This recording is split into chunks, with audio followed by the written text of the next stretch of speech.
Hello and welcome to the in-depth series section of Drishti IAS. I'm Aisha, and in today's episode we will be discussing about the topic of why was the BJP candidate declared winner in Surat. So recently there is a controversy going on that a BJP candidate from Surat has won unopposed. It means that the opposition, there was no opposition when he was contesting the elections. So he has won the elections unopposed. So you can say that the Lok Sabha 2024 first result is out with regard to Surat constituency.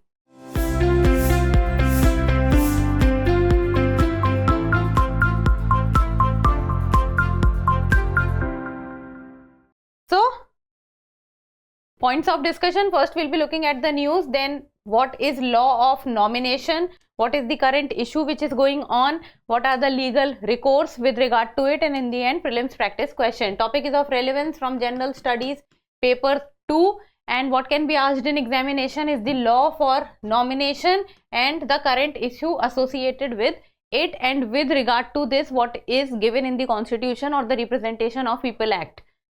So let's begin. The news talks about why was the BJP candidate declared winner in Surat.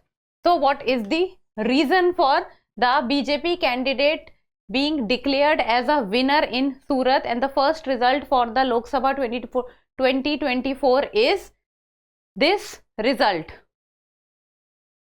So what has happened is that a BJP candidate from the Surat Lok Sabha constituency in Gujarat has been declared elected unopposed. So the Surat Lok Sabha constituency has got its winner, and that is from BJP, and he has been declared elected unopposed. Unopposed means that the person did not had anyone in the opposition. It means he was the only one who was contesting and the opposition did not had anyone. So he won unopposed. So this follows the rejection of the nomination paper of the candidate set up by the Congress party. So the opposition party, the person who stood from the opposition party, the nomination papers of that person was rejected by the returning officer.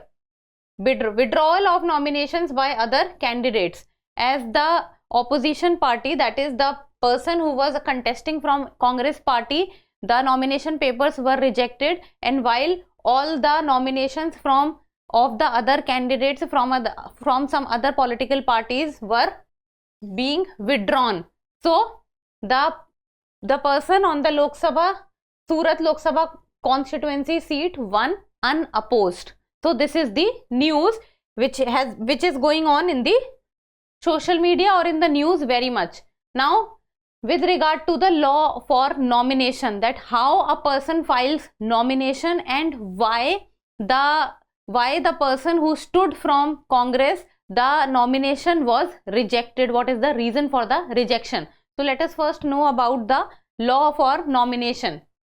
So Section 33 of the Representation of People Act 1951. So we are talking about what is given in the Representation of People Act 1951, and Section 33 talks about that it contains the requirements for a valid nomination. That what is a valid nomination? There are certain requirements with regard to it. So what are these requirements? So with regard to the Representation of People Act 1951, an elector should be 25 years of age or above. So 25 years of age or above can contest the Lok Sabha election from any constituency in India. So if the elector is 25 plus years of age, so the elector can contest election from any part of India. It is not that he or she is restricted. He or she can fight the election from any constituency with regard to the territory of India. And a candidate can file up to 4 nomination papers with different set of proposers. So in total a candidate can file 4 nomination papers, but the proposers has to be different. So proposers are the people who support the candidacy. Those proposers are people who support the candidate, and the proposers has to be from that particular constituency. So a person or a elector or a candidate can file up to 4 nomination papers, but the set of proposers needs to be different. Now, Section 36 of the Representation of People Act, Section 36 of the Representation of People Act 1951 talks about, and it sets out the law with respect to the scrutiny of the nomination papers by the returning officer.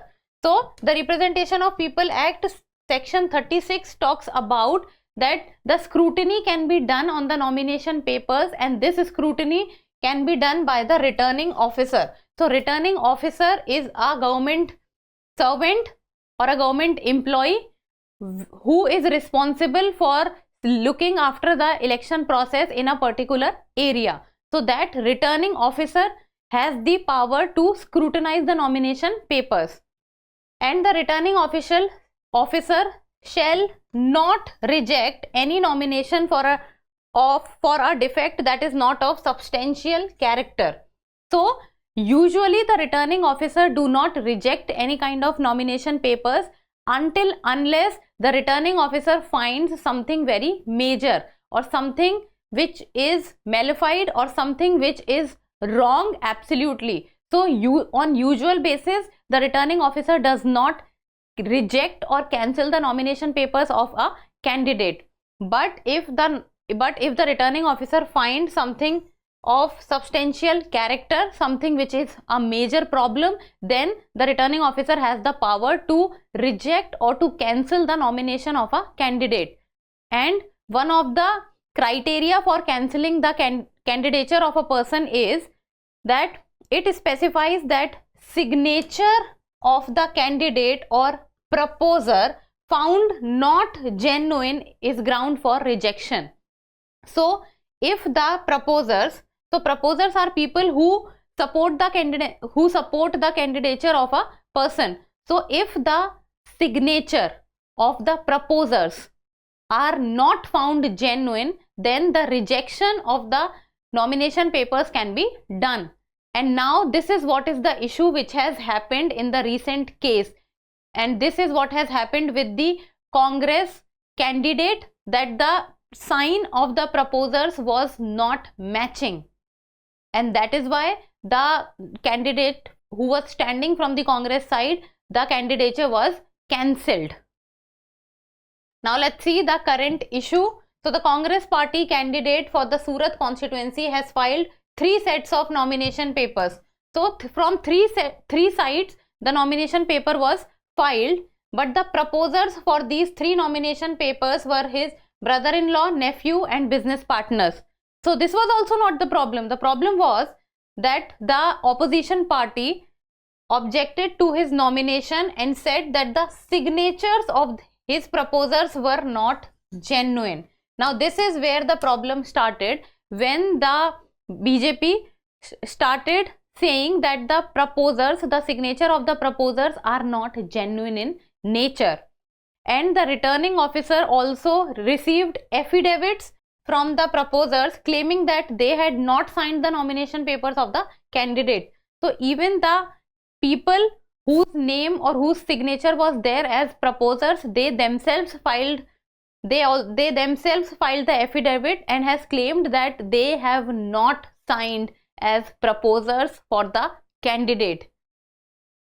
And then the clarification was asked from the returning officer's side, and a particular time period was given, but within that time period the clarification from the Congress candidate was not received, and as a result the nomination papers or the nomination of the Congress candidate was cancelled, and proposers could not produce before the returning officer within the stipulated time for scrutiny. So all 3 sets of nomination papers were rejected, and in the end the Congress candidate could not run for the Surat Lok Sabha candidature, and then the other nominations or the other candidates from other parties or the independent candidates also withdrew their nominations. So in the end the Surat Lok Sabha constituency was won by the BJP candidate. So then what happens is that the election rules allow for the substitute candidate to be fielded by a political party. So when the candidate of the Congress was rejected or the nomination papers was cancelled, the substitute candidate also came into the picture. But the nomination paper of the substitute candidate was also rejected for the same reason. So the substitute candidate also came, but the nomination paper for the substitute candidate was also cancelled, stating that the signature of the proposers was not genuine. So other nominations were either rejected or withdrawn, paving the way for BJP candidate to be declared a winner. So this is the whole controversy. So what happened is that, see, it is about a Surat constituency, BJP candidate winning unopposed. It means there was no one in the opposition. So Congress candidate, the nomination was rejected on the basis of proposers' signature cancelled. Therefore, in the end, the substitute candidate came and the substitute candidate nomination was also cancelled. As a result, the BJP candidate was elected unopposed. So you can say that for the Lok Sabha 2024 election, the Surat constituency has got its winner. Now in the end, about the legal recourse. So till now at least 35 candidates have been elected unopposed to the Lok Sabha, and the last candidate which was elected unopposed was in the year 2012, and majority of these people who was elected unopposed was in the 2 decades after India got its independence in 1947. So till the time of 1967, people were winning in unopposed fashion, but nowadays it is uncommon. So Congress party has alleged that the proposers were caused to backtrack on their signatures. So as of now, what is being said that the candidate whose nomination papers have been cancelled, he or his political party is saying that the proposers were forced not to sign on the nomination papers or as proposers. Then they have also approached the Election Commission seeking to set aside the decision of the returning officer and restart the election process. But that is very unlikely to happen, that Election Commission will accept their request, because the returning officer, he or she has the power or has been given the power to look into the nomination papers of a candidate, or he or she can cancel the nomination papers of a candidate. If we talk about Article 329 Clause B, it also goes with the Representation of People Act and provides that no election shall be called into question. No election shall be called into question except by an election petition before the concerned High Court. So till the time the election cannot be questioned, it can be questioned only when the election petition before the concerned High Court is given. So if this matter can be reconsidered only when the concerned High Court, that is the Gujarat High Court, the petition goes into the Gujarat High Court, only then this matter can be reconsidered, because on usual basis the matter or the no election shall be called into question.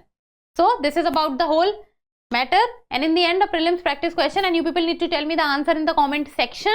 Section 33 of which of the following talks about the rules for contesting in the Lok Sabha elections? We have discussed this in this video. You people should give me the answer very easily.